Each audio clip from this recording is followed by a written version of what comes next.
These are my confessions, part two, which may also be a synchronicity if you've been running into confessions, part two. And I want to expand this because comment down below if y'all know this, because I'm going to be honest, I don't know a lot about Madonna, but I think I saw someone writing somewhere that Madonna has something called Confessions 2 or Confessions Part 2.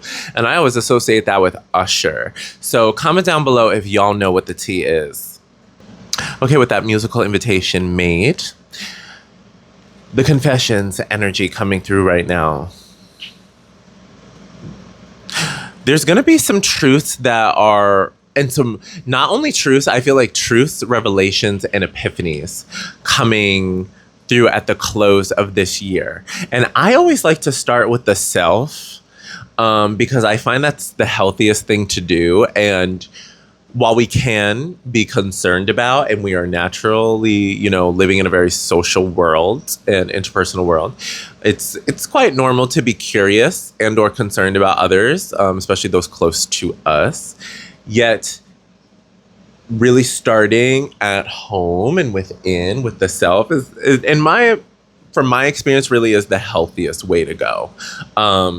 Especially if you're somebody who no longer is / wants to be a people pleaser. There's a combination, as it builds off of my last message of empowerment and encouragement that was channeled. You're having more and more moments, in addition to you being invited to take this intentional time to reflect on who are you really? Who are you? Who are you now? Who have you become? Who are you becoming?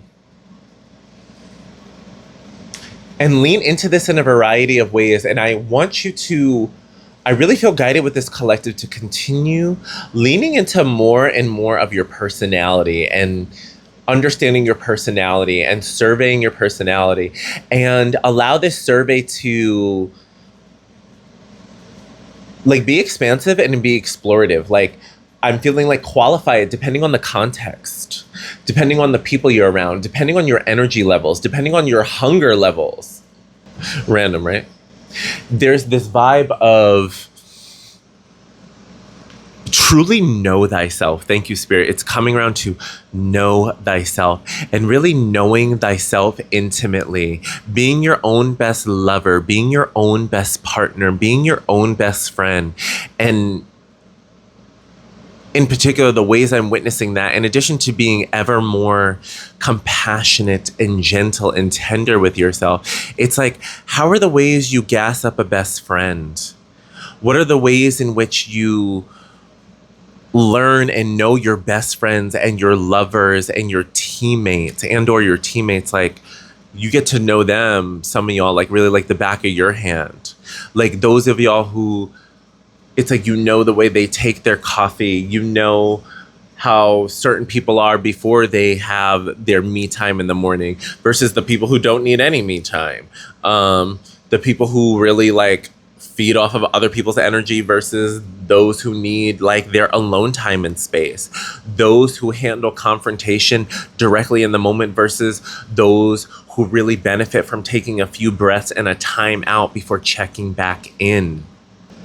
You have reached new layers and levels of knowing thyself, and it's time to allow yourself to more fully embrace the truth and the truths of who you are, who you've become, and who you're becoming. Now, with that being said, Spirit feels ready to kind of shift the channel to the other part of the confessions, in the sense of you don't have to go seeking anything. You don't have to go looking for anything. For those who this is meant for, it's meant for y'all. And take it if it resonates, leave it if it doesn't. And book a personal, honestly, if you really want to get personal. Slide into the DM, send a message, and we can get professional and set up a real appointment. With that being said, and that invitation being granted, and that disclaimer made about taking your own destiny in your own hands, I feel as though the universe are going to bless us. Ooh, and I'm feeling a ringing as I start to say this. Okay, confirmation. The universe are going to bless us with some truths and some revelations and some epiphanies about, the first word that came through is community. So I'm going to say people in our community. And I like that couching it in community because, not everybody in our community is our friend or our best friend. Not everybody in our community even is a direct acquaintance. Not everybody in our community is a direct colleague. Yet there is some level of shared space, shared resources, overlap, and not a lot of degrees of separation. And you know what? Now Spirit's also reminding me before I was about to hop on this channel and record. It was coming in so much I couldn't remember honestly everything once I hit the red button, let's be honest. But they were kind of having me for one of these messages want to come and be like, "Ooh, what's the tea, girl? Like, what is the tea, Spirit? Spill the tea." So the fact that this is coming through and all this communal revelation and truth, and now they're tapping more into like my queer and gay side and energy and be like, what's the tea, Spirit? The spirituality? It's coming through. So there's likely going to be some revelations about some people in your community. And I'm getting the sense of these are likely not people who are super close to you, i.e. these are not people that you're probably breaking bread with on the regular. These are not the people that you're like messaging and texting on the regular, on the personal. These are not the people that you're running to and confiding into, about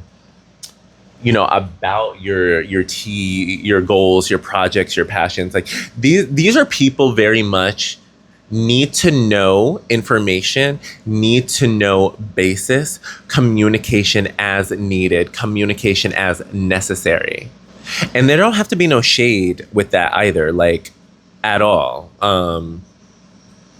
You know what I'm saying? Like in the most, I don't know why, this may be a very specific example for somebody. This feels very specific, but I feel guided to say like, for example, this could be like if you're a business owner who, I don't know, like has to go to the bank, I don't know, once a week or once a month and deposit things and meet with a teller to do it. You know what I'm saying? Like you have to meet with a person. So you see Sheila at the bank. Oh, Sheila. So you see Sheila at the bank on the regular like once a month. And you don't know her like that. But, you've been going to the bank long enough and you have her pretty much every time you're there. So you've made some level of small talk and you feel a level of familiarity due to regular appearances. However, it's not to say that you would go above and beyond to overly vouch for her or can speak for her beyond her, like, I almost said bedside manner, but you know what I mean, like professionalism. So anywho, there may be some stuff like that. However, what I'm really getting for the tea part is I feel as though see, now I'm starting to like smile and laugh. And this is not by any means to encourage wickedness or pettiness, because we're not about that life. We want to keep our hearts compassionate and loving, and we always wish you could do what you want. I feel guided to say that. What I do is I wish people well, personally. I wish compassion unto people, because to be honest, I don't like hate. I don't like hateration. I don't like cruelty. I don't like harshness. I don't like meanness. I don't like wickedness. I don't like ugliness. And so if I put that out there and I wish or will that onto somebody, then how could I expect them to become more loving or better? Like if I'm actively putting them in that binding energy, then how can I expect them to be guided to love or light? Like make it make sense. Not to say that it can't make sense, but it's just not for me. So with all that being said, there's going to be some people from the past that some tea is going to find its way to. Truth is going to be revealed. And it's going to have and it's going to come to you through communal sources, which means it's like going to be known by multiple parties. And for some, this may like lead to either vindication for you, or at the very least, this may contribute to positivity for your reputation because you've kept your realness, authenticity, and integrity A1 since day one. Others may have doubt in the past, but they gonna learn today. And if they don't, they're getting left behind in the last timeline that you're really like popped out of. So congratulations, Kitty, on this elevation, on this upgrade, this transformation. Continue minding your own business, focusing on yourself and your projects and passions, and just take the tea as a blessed drink. And cheers to the new year, baby.